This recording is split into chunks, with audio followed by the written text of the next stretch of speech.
Arunima. Arunima, over to you. So, like all our colleagues across states are pointing out, a state police investigation over the last few years, be it Karnataka, be it Kerala, be it Assam, Uttar Pradesh, Delhi, all these states have been informing the Ministry of Home Affairs about how in their specific investigations, in various cases, the role of Popular Front of India is emerging as problematic. It all started with the anti-CAA, anti-NRC protest. Of course, PFI shot into limelight with the professor's arm chopping case, but it was the anti-CAA and RC protest where their pan-India presence was felt so strongly. Before that, they were looked at only as a South-based party. And this ban that has come in was coming for a long time. In fact, opposition was repeatedly targeting Union Home Minister Amit Shah, asking him as to why is that this ban not being enforced when your own party colleagues, chief ministers, BJP ruled states are repeatedly saying that there is evidence against him. So what we hear is that the ban took time is because the evidence on record had to be considered. Why is that? Because the UAPA makes it very clear. Once you declare an organization proscribed or unlawful under Section 3 and 4 of the Unlawful Activities Prevention Act, you have to prove it with evidence in a tribunal. So that evidence gathering took time. And this latest round of crackdown was like the final straw, so to say. That evidence, immediately after the crackdown happened, Union Home Minister Amit Shah took a meeting where the NIA DG, the Union Home Secretary, the Director of Intelligence Bureau, IB took a lead this time in conducting these searches because surveillance, etc., was mounted. In that meeting, we are told, it was made clear that now is the time to go ahead and put the evidence on record and call for a ban. So post that meeting last week, after the first round of searches happened, the process of sending the evidence to law officers of the country was started. The law officers then looked at the evidence which has now emerged and gave their go-ahead that this is a watertight case to go to the UAPA tribunal. And this morning, early this morning, we broke the news with the Gazette notification, which said that PFI is now banned for the next 5 years. All right, so we are joined essentially by our editor Arunima, by our correspondent Ritu from Bengaluru, and by our correspondent Preeti from Assam. Now, before I speak to all of them and ask them more questions, I first want to go to Preeti from Assam, because Preeti, essentially what happened in Assam in round 2 is that 23 people were arrested and now we're seeing a ban. So give us more details now. Yes, I have to tell you that since a lot of time now, the Chief Minister of the state, Himanta Biswa Sharma, has been pointing about the suspicion about how PFI might be involved into certain activities that has been happening in the state, from the Gorukuti incident until the recent terror modules that has been busted. He has time and again stated that he has always seeked for the ban on PFI, and so he has also written about the ban on PFI. He has spoken to the media about banning the organization, and recently when we spoke to him about the raids on PFI, even then he stated that maybe some incidents were not really enough to shut down or bring a ban on the institute or in the organization, but yes, it is very necessary to ban such an organization which are involved into certain activities, as he stated very recently. So you see that in Assam, basically the recent terror modules that has been busted in certain districts from Goalpara to Barpeta, even the raid that you are telling about, the last raid yesterday that happened, where now 25 people have been actually nabbed. So in those places, the jihadi modules were busted, and again in those places, yesterday these people were nabbed. So we definitely see the connection, and this connection has been brought into notice not just by the Chief Minister of the state, but by the Special Branch ADGP.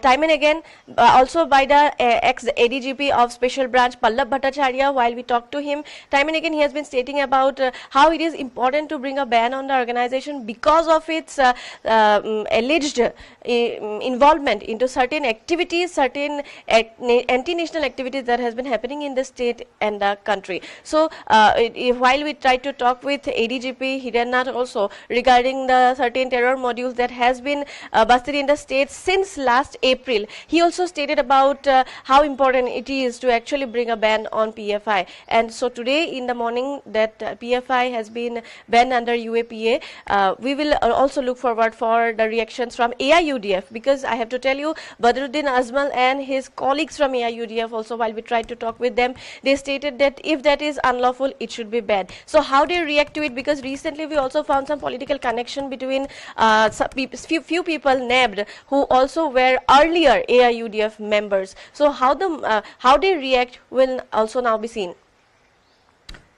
All right, Preeti, stay with us. I also want to cross back over to Arunima, who was also live with us. Arunima, essentially, what does this ban really mean? How will it translate on the ground? So what we do know about the decision that has been taken is that this has been taken under Section 3 and 4 of the Unlawful Activities Prevention Act. The UAPA Section 3 and 4 makes it very clear that you can't have any association with an organization which has been declared proscribed. So the funding that the PFI was getting, the Popular Front of India was getting funds from people here in the country. It was getting funds, donations as they called it, from people, expats who were working in the Gulf. So now you can't really contribute to the Popular Front of India. Making any donations to Popular Front of India will now be considered a crime because it has been declared an unlawful organization. Even affiliates like Campus Front of India or the All India Imam Council. Let's take the example of CFI. CFI was trying to position itself as a student organization like NSUI or like ABVP. But now it cannot have any office or any kind of activity in any university or college till it can appeal before a tribunal, and if the tribunal overturns the ban. Till then, CFI can't have any activities. What about the All India Imam Council? The Imam Council stands accused of trying to proliferate into masjids like in Simanchal, the case that Bihar police was probing. There were charges that All India Imam Council was bringing in imams or Maulvis from Kerala and Karnataka, and they were trying to tell the local masjids that in your Friday sermons, don't just talk about local issues, talk about national and international issues. The Nupur Sharma case, for example. Any of that, any association will now be considered a crime in law. There were some activists who were detained yesterday in the second round of searches that were carried out. Even those, the activists now can't get away by saying that we are not associated with PFI. We are just helping them in social work. So that is how this ban actually translates on the ground there. Of course, this is for 5 years, and there is an option available for PFI and for its affiliate organizations to appeal this before the tribunal, the UAPA tribunal. All right, Arunima, thank you for all that information, but do stay with us because I also want to cross over to our reporters from various states. We are now joined by Manu Bharat, who is with us, live with us from Kannur. Manu, essentially tell us, what was the evidence that was mounting against the PFI in your state?